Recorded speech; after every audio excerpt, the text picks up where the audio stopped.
नमस्कार, मैं हूं नरेश और हमारे दर्शकों का स्वागत है संस्था समाचार कार्यक्रम में। जी हां, आप देख रहे हैं हमारा वो कार्यक्रम जो आज इल्जामों की सच्चाइयों को बताएगा।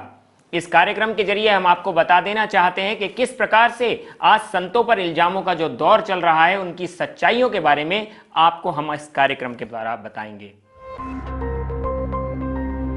क्यों नारायण साईं जी को भगोड़ा घोषित कर दिया गया है? क्यों उनके बारे में अनर्गल कुप्रचार किया जा रहा है? 5 लाख का इनाम रख देना और उनके पोस्टर लगाकर लोगों को गुमराह करने का प्रयास करना, ये कहां तक उचित है? इस बात के लिए हाई कोर्ट ने जबकि प्रशासन से इस बात का जवाब भी मांगा है। हाई कोर्ट ने नोटिस जारी किया है कि जब वो हाई कोर्ट में अभी अर्जी लगाए हुए हैं जमानत की, तो क्यों उनको प्रताड़ित किया जा रहा है? जनता को ये बताना चाहते हैं कि नारायण साईं जी की अभी जमानत याचिका जो कि अभी कोर्ट में चल रही है, ये संवैधानिक अधिकार है, एक संवैधानिक अधिकार जो कि सबको प्राप्त है। जमानत याचिका की अर्जी यदि सेशन कोर्ट में नहीं तो हाई कोर्ट में, हाई कोर्ट में नहीं तो सुप्रीम कोर्ट तक भी कोई भी भारत का नागरिक जमानत याचिका के लिए जा सकता है। तब तक के लिए उनको भगोड़ा घोषित नहीं किया जा सकता, परंतु क्यों आज उनको भगोड़ा कहकर आज अपमान किया जा रहा है? जब कोर्ट में ये बात उठी तो जज के सामने ये प्रश्न रखा गया। जज ने पूछा कि किस प्रकार उनको भगोड़ा घोषित किया गया। तब पुलिस ने कहा कि उनका पुराना रिकॉर्ड ठीक नहीं है। ऐसे कितने ही लोग हैं जिनके लिए ऐसी बातें कई बार सामने आई हैं, परंतु कहीं भी पुलिस ने इतना उतावलापना नहीं दिखाया है। तो कोर्ट के जज ने इस बात का जब सवाल रखा कि क्यों आज नारायण साईं के लिए पुलिस ने इतने उतावलेपने में आकर उनको भगोड़ा घोषित कर दिया, 5 लाख तक का इनाम उनके ऊपर घोषित कर दिया, जगह जगह पोस्टर लगा दिए गए, तब पुलिस प्रशासन का इस बारे में जवाब था कि उनका पिछला रिकॉर्ड ठीक नहीं है। परंतु जब कोर्ट ने इस बात का जवाब मांगा तो उनके पिछले जीवन में कहां उनके ऊपर कोई क्रिमिनल रिकॉर्ड है या फिर कोई ऐसा उन्होंने संविधान का उल्लंघन किया है कि जिसके कारण आप उनके ऊपर इतना बात कर रहे हैं, तो पुलिस प्रशासन इस बात का जवाब ही नहीं दे पाई, क्योंकि इस बात का जवाब उनके पास था ही नहीं। जहां बड़े बड़े क्रिमिनल्स को भी आज जमानत मिल जाती है, वहां नारायण साईं जी को और संत आशाराम जी बापू को आज जमानत देने में इतनी परेशानी क्यों उत्पन्न हो रही है? जनता के मन में ये बार बार सवाल उठ रहे हैं। आज लाखों करोड़ों की संख्या में जो उनके अनुयायी हैं, उनके हृदय में काफी इस बात को लेकर पीड़ा है। सुप्रीम कोर्ट ने केंद्रीय मंत्रालय को इस बात के लिए नोटिस जारी किया है। सुप्रीम कोर्ट में एक बेंच बैठाई गई है जिसमें कि जस्टिस पी सदाशिवम तथा रंजन गोगोई ने इस बात के लिए गृह मंत्रालय से जवाब मांगा है। उन्होंने ये भी कहा कि प्रेस काउंसिल ऑफ इंडिया से तथा सूचना प्रसारण मंत्रालय, कानून व्यवस्था मंत्रालय और सूचना प्रौद्योगिकी मंत्रालय, इन 3 मंत्रालयों में सुप्रीम कोर्ट द्वारा नोटिस जारी किया गया है। सुप्रीम कोर्ट ने इस बात का जवाब मांगा है कि मीडिया पर चल रहे झूठे ट्रायलों तथा नियंत्रण करने हेतु एक गाइडलाइन होनी चाहिए। आज मीडिया इस प्रकार क्यों दिखा रहा है? जब सुप्रीम कोर्ट ने इन 3 मंत्रालयों से इस बारे में जवाब मांगा तो ये बहुत एक बड़ा विषय बन जाता है। मीडिया द्वारा लोगों को गुमराह करने का जो प्रयास किया जा रहा है, उसके विरोध में हिंदू जन जागृति समिति द्वारा कोर्ट में PIL दाखिल किया गया। इस PIL के ऊपर कोर्ट ने झूठे मीडिया ट्रायलों तथा गलत प्रसारणों के खिलाफ press council of India, news broadcasting association तथा इंडियन ब्रॉडकास्टिंग काउंसिल को भी जवाब मांगा है। जी हां, याचिकाकर्ता ने यह भी कहा कि आज टीवी चैनलों के लिए जिस प्रकार से नियामक प्राधिकरण का पूर्ण अभाव है, आज जिस प्रकार से चैनलों पर दिखाई जाने वाली खबरों में जो अंकुश लगाने की जरूरत है, वो आज कहीं नहीं दिखाई देता। इस बात को लेकर सुप्रीम कोर्ट ने केंद्रीय मंत्रालय से जवाब मांगा है। जनहित याचिका में यह भी कहा गया है कि प्रिंट मीडिया पर तो प्रेस काउंसिल ऑफ इंडिया का अंकुश रहता है, परंतु आज जिस प्रकार से टीवी मीडिया प्रसारण माध्यमों द्वारा अनर्गल कुप्रचार किया जा रहा है, जनता को गुमराह करने का झूठी बातों से जो प्रसारण किया जा रहा है, उसके ऊपर भी कोई ना कोई अंकुश लगा होना चाहिए। आज मीडिया बिल्कुल एकदम खुला हो गया है। वो ना ही किसी की बातों को ध्यान देता है और ना ही इस बातों पर ध्यान दे रहा है कि सत्य ना दिखाने से जनता किस प्रकार से गुमराह में चली जाती है। आज जहां सुप्रीम कोर्ट ने मंत्रालय से इस बारे का नोटिस सामने रखा, तो उस बात को लेकर जनता में काफी चर्चा है। आज ये भी बात सामने आई कि मीडिया अनियंत्रित सा हो गया है, इसके लिए उनके ऊपर भी रोक होनी चाहिए। कोई ना कोई ऐसा अंकुश मीडिया पर भी लगना चाहिए जिससे मीडिया पर भी जो सवालिया निशान लगते हैं उसके बारे में भी मीडिया जवाब दे। जहां एक और भोलानंद के द्वारा मीडिया के एक प्रसारण माध्यम के जो हम कहें संपादक और मेन एडिटर ने जिस प्रकार से आज आशाराम जी बापू के लिए जो खुलासे हो रहे हैं, भोलानंद जो आकर अभी कुछ चैनलों पर बोल रहा था, उसने भी इस बारे में बात उठाई है कि मीडिया के एक संपादक और एडिटर ने उसको इल्जाम लिख कर दिए थे कि किस प्रकार से संत आशाराम जी बापू के खिलाफ बोलना है, ये डायरी में उसको लिख कर दिया गया। तो क्यों आज मीडिया प्रसारण माध्यमों द्वारा संतों को बदनाम करने का प्रयास किया जाता है? जहां स्वामी शंकराचार्य जी महाराज जयेंद्र सरस्वती जी को जो फंसाने का भी प्रयास किया गया था, 9 साल तक उनके लिए मीडिया ट्रायल चलाया गया, परंतु जब वो निर्दोष बाहर आए हैं तो किसी भी मीडिया प्रसारण माध्यमों द्वारा उनकी सच्चाई सामने रखना गवारा नहीं समझा जा रहा। आज संत आशाराम जी बापू को लेके तो कभी नित्यानंद जी महाराज को लेके, कभी स्वामी केशवानंद जी महाराज को लेके, तो कभी कृपालू जी महाराज को लेके मीडिया ट्रायलों पर केवल हिंदू संतों को ही बदनाम करने का भरचक प्रयास किया जा रहा है। क्या ऐसी घटनाएं देश में और जगह नहीं घटती? क्या ऐसी कोई घटनाएं जनता में नहीं और कहीं हो रही? क्या जनता की दूसरी घटनाओं को दिखाना मीडिया का फर्ज नहीं रह गया है? क्या देश में हो रहे अत्याचार, अन्याय, भ्रष्टाचार, घोटाले क्या आज दिखाना मीडिया का कर्तव्य नहीं बनता? इस बात को लेकर आज सुप्रीम कोर्ट में जिस प्रकार से याचिका दायर की गई, तो सुप्रीम कोर्ट ने इस बात का जवाब मंत्रालय से मांगा है। जी हां, ये एक देश की बहुत बड़ी बात है कि आज देश की मीडिया अनियंत्रित होकर किस प्रकार से बदनामी का एक दौर सा चला रही है। इसी बात को हम कहें तो इंडिया न्यूज पर आकर श्री नारायण साईं जी के लिए झूठे इल्जाम लगाने वाला सतीश वाधवानी नाम का एक व्यक्ति, जो कि इंदौर का रहने वाला था, इस शख्स के ऊपर बहुत इल्जाम लगे थे। ये शख्स पहले से ही कई मामलों में फंसा हुआ था। जी हां, हम आपको बताएं कि ये इंदौर में स्थित व्यापारी, जो कि कत्थे का व्यापार करने वाला जाना जाता था, परंतु इसके अंदर कई गैर कानूनी धंधे भी करता था। एक महिला से छेड़छाड़ का मामला इसके ऊपर दर्ज हुआ है।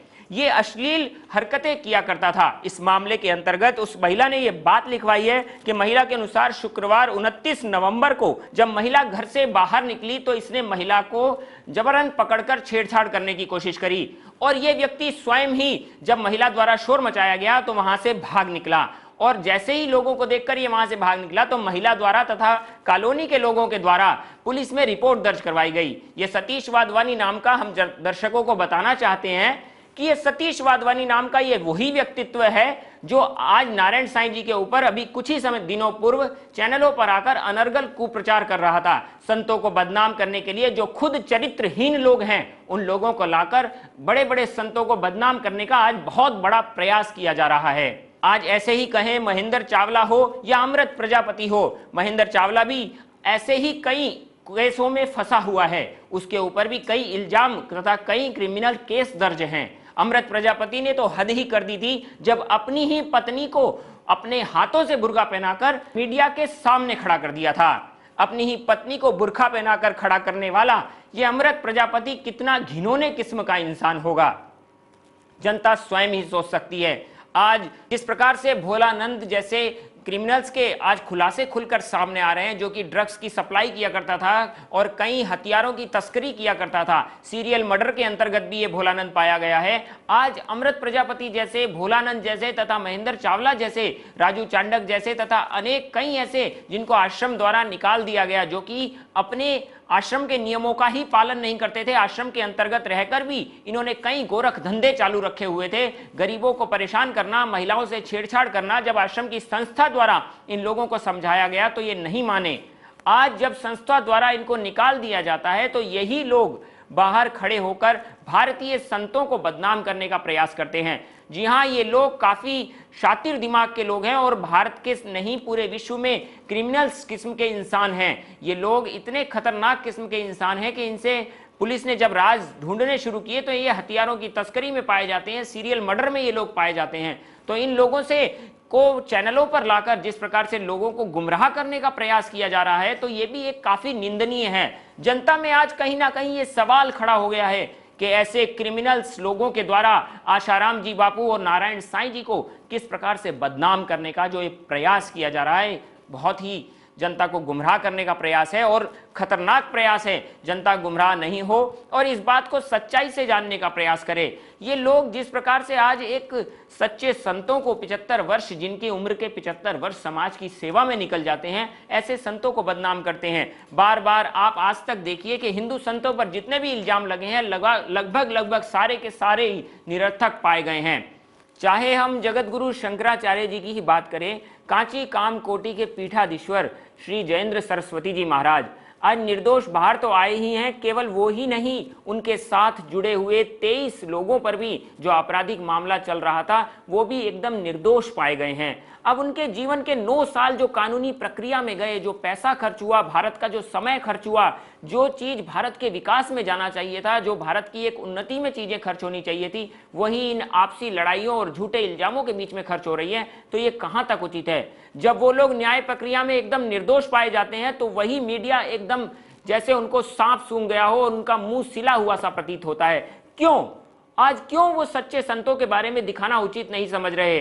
वहीं स्वामी केशवानंद जी महाराज, स्वामी नित्यानंद जी महाराज के लिए भी कितना सीडी प्रकरण चलाया गया। स्वामी केशवानंद जी महाराज के ऊपर भी 7 साल तक उनको जेल में रहना पड़ा।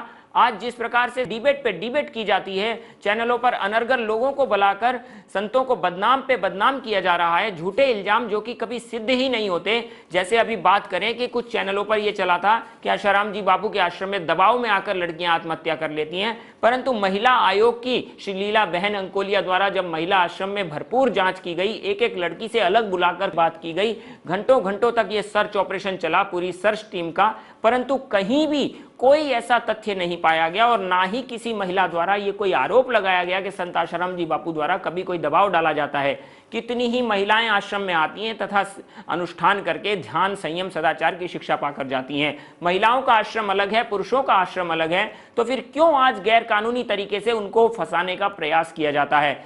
जो संत आज भारत को मजबूत कर रहे हैं, सशक्त कर रहे हैं, समृद्ध कर रहे हैं, जिनके द्वारा लाखों करोड़ों युवाओं का संवर्धन किया जा रहा है, शक्ति संवर्धन के जो कार्य कर रहे हैं, जो स्वयं ब्रह्मचर्य की शिक्षा देते हैं, संयम सदाचार की शिक्षा देते हैं, योग, आसन, प्राणायाम, ध्यान और कई ऐसी पद्धतियों द्वारा लोगों को उन्नत करते हैं, आयुर्वेदिक पद्धतियों द्वारा सहज में ही लोगों को ठीक कर देते हैं, जो कि एलोपैथिक दवाइयों से बड़े बड़े रोगों का निदान नहीं होता, वो सारे रोगों का निदान आज आयुर्वेदिक पद्धतियों से कर देते हैं। तो ऐसे संतों को आज फंसाने का प्रयास किया जा रहा है। जनता से निवेदन करना चाहेंगे कि आप सच को जानने का प्रयास जरूर करें, आप खबरों को खबरों के तरीके से देखें। आज कहीं तो ये सवाल भी उठता है कि न्यूज़ चैनलों पर न्यूज़ खोजने पर भी नहीं मिलती। क्यों आज न्यूज़ चैनलों पर पर्टिकुलर किसी एक व्यक्ति को लेकर जो ये डिबेट पे डिबेट चालू हो जाती है, पर्टिकुलर लोगों को लेकर आज चल पड़ते हैं? तो क्या समाज के साथ ये कहीं अन्याय नहीं हो रहा? जब एक चैनल में डिबेट के दौरान ये सारे प्रश्न रखे गए तो चैनल के ही कुछ लोगों का ये बात का कहना था कि आज मीडिया में जो इतना खर्चा होता है, इतना मीडिया का जो पूरा टारगेट और बजट बनता है, उसको कहीं ना कहीं राजनीतिक पार्टियां स्पॉन्सर करती हैं या फिर इंडस्ट्रियल स्पॉन्सर करते हैं। तो क्या जो लोग स्पॉन्सर कर रहे हैं तो उस बात से ये बात कहीं ना कहीं जुड़ती है कि आज जो इनको स्पॉन्सर करा जा रहा है तो ये लोगों को उनका नाम भी मीडिया के सामने हाईलाइट होना चाहिए। ये बात जनता के सामने आनी चाहिए कि आज मीडिया किसी दबाव में या प्रेशर में आकर ऐसा काम कर रहा है, तो वो बात भी जनता को पता लगनी चाहिए। क्यों आज सच को दिखाने की दावे करने वाला तथा सच्चाई को लोगों के सामने रखने का दावा करने वाला, देश की सच्ची खबरों को समाज के सामने रखने वाला तथा भारत का चौथा स्तंभ गिना जाने वाला आज ये मीडिया क्यों चुप है? क्यों आज भारत के लोगों को गुमराह करने का प्रयास किया जा रहा है? क्यों आज केवल भारतीय हिंदू संतों को ही बदनाम करने का प्रयास किया जा रहा है, जहां अमेरिका, ब्रिटेन तथा कई बड़े बड़े देशों में आज भारतीय संस्कृति का सम्मान हो रहा है। सबसे बड़ी जांच एजेंसी नासा में आज संस्कृत भाषा पर रिसर्च की जा रही है। अमेरिका नहीं, लंदन, बोस्टन तथा न्यूयॉर्क में आज संस्कृत भाषा स्कूलों में पढ़ाई जा रही है। जहां आज संस्कृत को लेकर तथा भारतीय पद्धति को लेकर, भगवत गीता को लेकर, भारत की योग पद्धति तथा ध्यान, संयम, सदाचार की शिक्षाओं को लेकर आज भारत की ओर पूरे विश्व की निगाहें लगी हुई हैं, वहीं भारत में ही भारतीय संतों का अपमान क्यों? ये एक सवाल खड़ा हो जाता है जनता के सामने। इस बात को कहीं ना कहीं सोचने का, समझने का आवश्यकता जरूर है। हमारे बापू तो पार ब्रह्म परमेश्वर है। लोग कहते हैं सोना नहीं, वो पारस है, पारस। वो तो हर किसी को, और पारस भी ऐसा सोना नहीं बनाते, वो तो सीधा पारस बना देते। कहाँ से बापू ने कहाँ पहुँचा दिया। मैं 40-40 चाय पीती थी, आज चाय को देख रहे हो मुझे 10 वर्ष हो गए। मैं 10 साल से बापू की शरण में हूँ और मैंने ऐसे ऐसे अनुभव किए कि ये संसार समझ ही नहीं सकता है। बापू के चरणों में आए तो समझ सके। बापू ने मेरा जीवन बदल दिया केवल एक दिव्य प्रेरणा प्रकाश पुस्तक से। जिस दिन से मेरे बापू को लेके गए हैं, दुष्ट ऐसे लेके गए हैं, आतंकवादियों से डरते हैं और आतंकवादियों को बिरयानी खिलाते। मेरे बापू को चले दे, मेरे बापू को चले दे। जिस दिन से बापू आए वहाँ से आश्रम से, उस दिन से मैं घर नहीं गई हूँ। मैंने अपना घर त्याग दिया, उस दिन से मैं यहाँ धरने पे हूँ। इतने दिन हम लोग भूखे सोते हैं, प्यासे सोते हैं, पानी नहीं पीते, खाते नहीं है, क्योंकि हमें केवल बापू चाहिए। बापू बापू और बापू, सिर्फ बापू चाहिए हमें। दुनिया, सारी दुनिया कुछ भी नहीं चाहिए हमें। कोई सुख नहीं चाहिए, कोई मोक्ष नहीं चाहिए, कोई स्वर्ग नहीं चाहिए। बापू जो है वो पूरे विश्व का कल्याण करने की ताकत रखते हैं। और ये जो पोस्ट को लगाया गया ना, मुझे पहले से पता था। जब मेरी अंतरात्मा कहती थी कि बापू को ध्यान में रख के बनाया गया, क्योंकि ये दुष्ट सारे आरोप लगा लगा के बापू को नहीं फंसा सके थे। बस इनकी एक ही मंशा थी कि बापू इनके हाथ में आ जाए किसी तरह। और जैसे इन्होंने दुष्टों ने दूसरों के साथ किया ना, किसी का दिमाग नहीं काम करता है। प्रज्ञा सिंह के साथ क्या किया इन्होंने, इनकी ऐसी मंशा, लेकिन ये मंशा कभी पूरी नहीं होगी। और जो लोग ये कहते हैं ना कि बापू चमत्कार दिखा दे, अरे बापू ये चमत्कार ही तो दिखा रहे हैं। मैं 5 साल की उम्र से जा रही हूँ आश्रम में और मैंने आज तक कभी भी जितना संयम और जितना ब्रह्मचर्य हमने आश्रम में देखा है शायद कहीं नहीं देखा। किसी भी हॉस्टल में, किसी भी स्कूल में कहीं नहीं देखा। और आज हम जैसे हैं, जो कुछ हमें सिखाया हमें गुरुदेव ने सिखाया। हम लोग सत्संग में अलग बैठते हैं, हम लोगों की भाइयों की सेवा अलग होती है, बहनों की सेवा अलग होती है। जहाँ जिसके शिष्य इतने वो हैं जो हमें सिखा रहे हैं, तो वो गुरुदेव गलत बिल्कुल ही नहीं हो सकते। मैं बापूजी को ये बिल्कुल भी नहीं मान सकती। जो भी कर रहे हैं कि बापूजी ने गलत करा किसी लड़की के साथ, ऐसा करा वैसा करा, ये बिल्कुल फॉल्स एलिगेशंस हैं। बापूजी तो बहुत पूरे के पूरे ब्रह्म हैं। बापूजी के पास जाओ, वो तो छूना तो दूर दूर से ही आशीर्वाद देने में रहते हैं। और आप लोग बोल रहे हैं कि उन्होंने ऐसा करा वैसा करा, बिल्कुल गलत है, बिल्कुल गलत। हम इसको मानेंगे ही नहीं। बिल्कुल मुझको इतना प्राप्त हुआ है कि हमें ब्रह्मचर्य का पालन करना चाहिए, एकादशी और ऐसे बड़े बड़े रातों में कुछ भी संसार व्यवहार नहीं करना चाहिए। वैसे ब्रह्म पे आप ये आरोप लगा रहे हैं कि उन्होंने ऐसा करा। अरे आप संसार की दृष्टि से देखो, he is near 75 years old. How can an old man do this stuff? He cannot. Can you say to your grandparents or father कि उन्होंने ऐसा किसी के साथ गलत करा है? जब आप अपने घर में नहीं बोल सकते, आप किसी को कैसे बोल सकते हैं? ये कैसा अमानवीय व्यवहार, एक मतलब 75 वर्षीय संत के साथ, सम्मानीय संत के साथ कैसा व्यवहार किया जा रहा है इस देश में, समझ नहीं आ रहा बिल्कुल भी। ये हम बिल्कुल अत्याचार सहन नहीं कर पाएंगे। मैं खुद बता सकती हूँ कि मैं जब से बापूजी को जेल गए, मैं घर नहीं जा पाई। मैं परसों भी यहाँ से जंतर मंतर से गई हूँ बस स्टैंड, पर मैं वापस आ गई अपना बैग उठा के। ऐसी पीड़ा हमारी लाखों बहनों के मन में इतनी पीड़ा हो रही है, ना तो कोई खा पा रहा है ठीक से। अब ये क्या चाहते हैं, हमारी जान लेना चाहते हैं। बापूजी के बिना हमारा जीवन ही नहीं है। बापूजी बिल्कुल निर्दोष होते हुए भी उनके साथ इतना गंदा व्यवहार किया गया है। किसी आतंकवादी के साथ भी ऐसा व्यवहार नहीं किया गया होगा। इस तरीके से उनको गाड़ी में बिठाया गया जैसे किसी आतंकवादी को बिठाते हैं। वो इतने ब्रह्मज्ञानी संत हैं, अगर आप सिर्फ उनके दर्शन ही कर लेते हैं तो दर्शन मात्र से ही आपकी वासना दूर हो जाती है। हमारे सभी साधकों के ऐसे ऐसे अनुभव हैं जो श्री मतलब गुरुदेव के दर्शन से ही, उनके वचनों से ही लोगों के कैसे कैसे व्यसन छूट गए, कैसे कैसे उनकी वासनाएं छूट गई। उन ब्रह्मज्ञानी संत के ऊपर इतना घिनौना इल्जाम लगाया गया।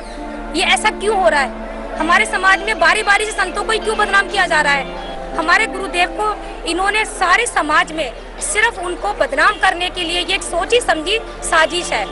इसको सब जानते हैं और इसे जल्दी से हमारे बापूजी को अगर बाहर नहीं निकाला गया, अगर उनको निर्दोष साबित नहीं किया गया, तो हम अन्न जल छोड़ने को तैयार हैं। हम यहाँ 17 दिन से धरने पर बैठे हैं और अब भी जब तक हमारे गुरुदेव हमारे बीच में नहीं आ जाते, हम यहाँ बैठे रहेंगे। हम यहाँ से हिलेंगे नहीं और हम अन्न और जल भी नहीं लेंगे जब तक हमारे गुरुदेव यहाँ वापस नहीं आ जाते हैं।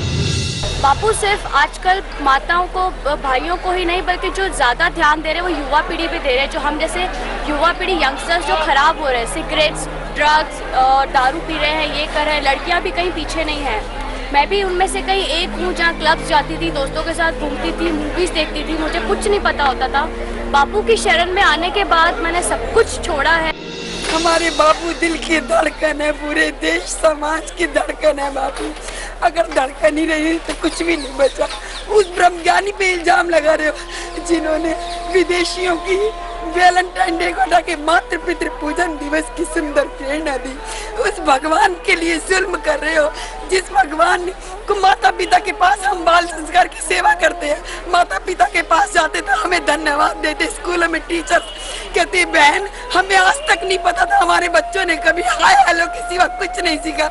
आज मेरे भगवान हमें प्रणाम करना सिखा रहे हैं माता पिता को। माँ बाप इतने खुश है उस ब्रह्म ज्ञानी गुरु के साथ। अरे कुछ तो सोचो, परमात्मा से कुछ तो डरो, भगवान से डरो। सृष्टि करता है संसार में, क्यों जुल्म कर रहे हो मेरे भगवान के साथ। मेरे पति एक महाशराबी व्यक्ति थे जो बहुत शराब पीते थे, चाहे वो नवरात्रे हो चाहे वो कोई भी त्योहार हो।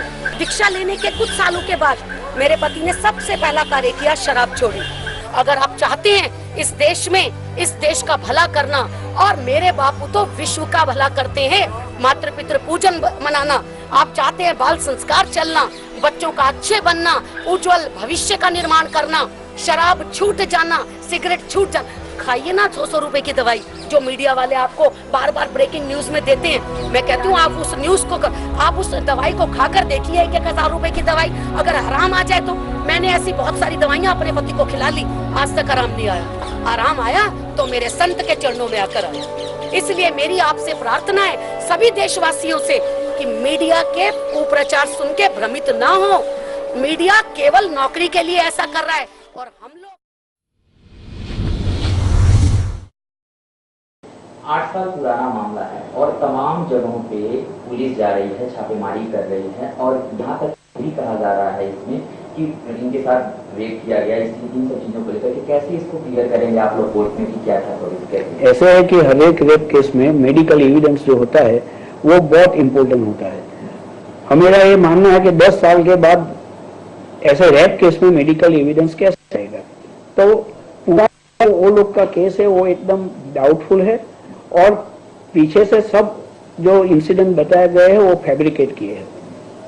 एक ये भी कहा जा रहा कि जब ये लड़की आश्रम में रहती थी, प्रवचन करती थी, उसका आरोप है कि एक ही आश्रम पे नहीं कई आश्रमों पे पुलिस गई, 4 आश्रमों को उसने नाम बताए हैं। ये कैसे पॉसिबल हो सकता है कि हर एक आश्रम पे हो और आप बता भी नहीं रहे मौके पूछ के क्या करना पुराना मामला पीछे कोर्ट में लगा पूछ रहे हैं? क्या ये परेशान नहीं कर रहा अगर आगे इस तरीके से मामला निकल गया है, कुछ ना हो, बीच में कुछ ना हो, तो क्या केस बनेगा इसमें? ये पूरा डाउटफुल केस हो जाएगा। और जैसे हर एक हाई कोर्ट और सुप्रीम कोर्ट ने कहा है कि कोई भी केस में अगर डाउटफुल हो तो उसका बेनिफिट एक्यूज को ही मिलता है, तो वो बेनिफिट हमको मिलने वाला है। क्या क्या चीजें हो सकती हैं? एक तो डिले एफआईआर है, मेडिकल एविडेंस 0 आएगा, और अभी पंचनामा भी मान लो कि जो गुना वाली जगह है उसका जो पंचनामा करेंगे उसमें भी वो क्या चीज जैसे ऐसा एस्टैब्लिश होगा कि अपने सामने प्राइमा फेसी एविडेंस आया है।